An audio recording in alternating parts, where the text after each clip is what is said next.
Okay, Lowe's 2654, customer Curtis. Let me give you a look around the room. Basically, we've got coffered ceilings overhead. Very nice layout for all of your lighting and coffered moldings overhead. We do have an intact soffit right there, as you can see. And then we have a return wall. Right, there's a return wall right there. Now that ties into a header where they opened up the two sides of the room into the dining room area.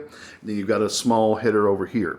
Now, back over here on the refrigerator side, you've got, looks like a laundry entrance with new door moldings. You've got the corner entrance there, way over 3 feet, so no problem as far as the pantry. And the vent in the floor right here is just instead of that, so no problem as far as ventilation issues with that.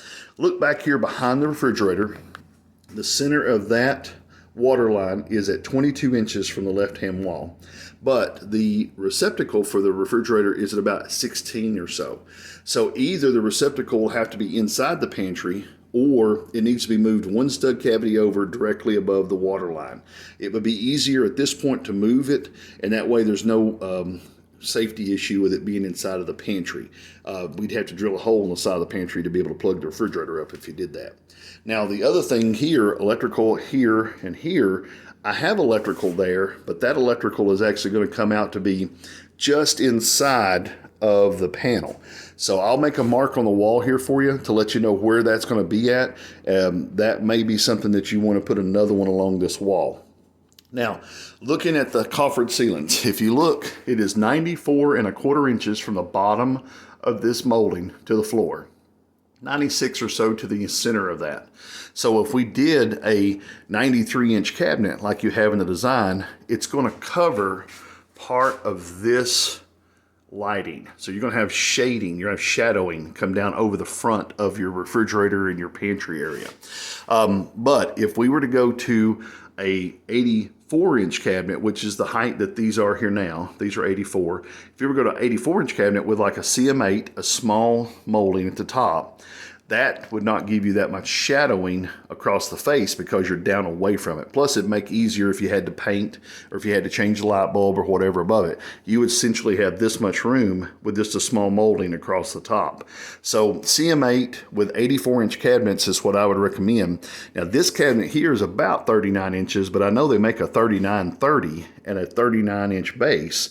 Again, because you don't have so many doors and so many individual cabinets, it'll cost less to do these as large cabinet boxes instead of having multiple pieces.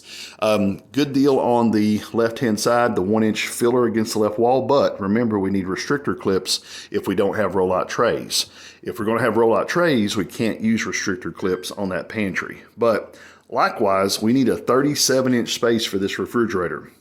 Now, there's not a lot of extra room on this wall for the design, but if you're using KraftMaid or you're using Diamond, they have an incremental width change. So like if this cabinet was ordered 39, you can order it to be built at 38. And the same thing with the base cabinets. If it was built at 39, it can be made 38.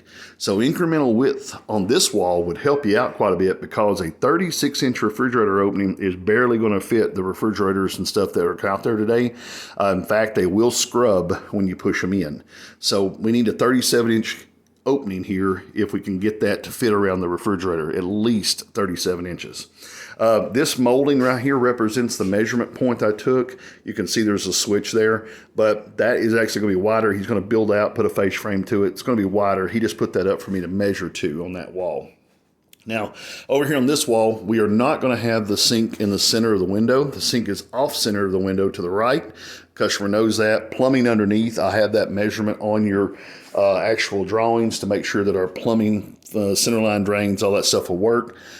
Base waste can is now being here with a freestanding waste can. It's going to be the same thing, but remember we have the 3/4 inch Craftsman style moldings, so make sure that we have at least a 1-inch filler here for that to be able to open and close.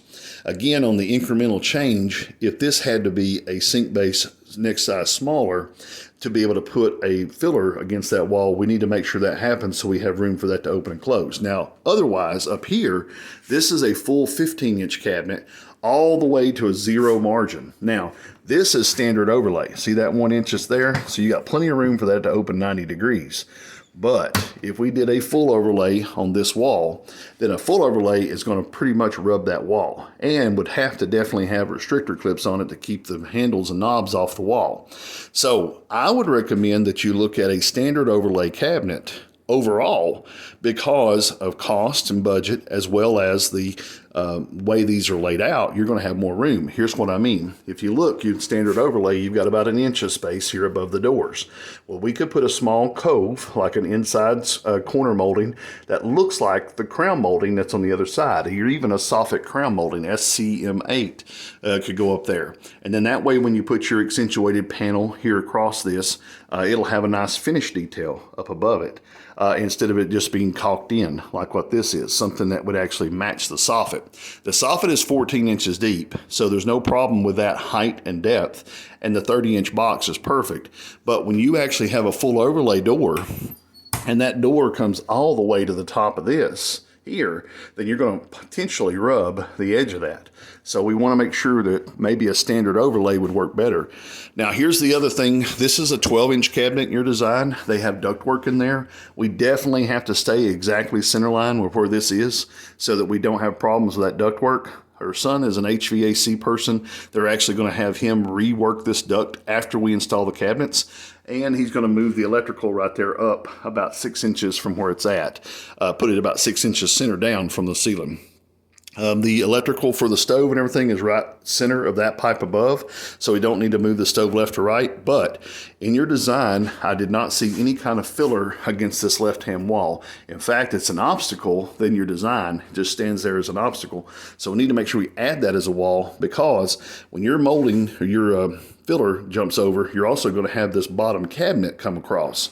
So where this bottom cabinet is set against that, in 2020, it won't draw your countertop correctly. So if you would add a return wall there, I think it's 15 inches deep, 9 inches wide, make sure that return wall is in. And then here on the bottom, when we come out 54 inches for our actual peninsula, go ahead and put us an OG pilaster molding. See, that's a 5.5 inch base right there.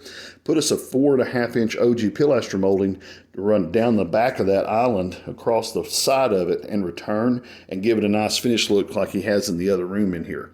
That way you have the same type of look on the bottom of the island instead of just paneling. I didn't see any outside corner molding because I did not have a list of materials, but definitely order me a touch-up kit, order me extra cut to length molding on every length of molding, a 642 filler. Make sure we have that as an extra filler piece. And as far as crown molding, you want to have the UM8 like I was saying here, or soffit crown molding if we do standard overlay. And over here it would be CM8. Now on the base, he's got new floors he's put down in the house. Here you can see he's tied them in, but they're not finished yet. So I definitely would talk to him about whether they want quarter round that matches the cabinets. I would include it in myself if I was doing the design, just to make sure that he has those materials after the cabinets are finished to put down where it matches the bottoms of the cabinets. Pretty much that's it. Zero margins on these moldings. He wanted me to have that measurement I'm giving you is right there. So there's only about a 3/4 inch. There is no casing around the windows. Pretty much that's it for this layout. If you have any questions about this, feel free to give me a call at 423-650-1051. Have a good day.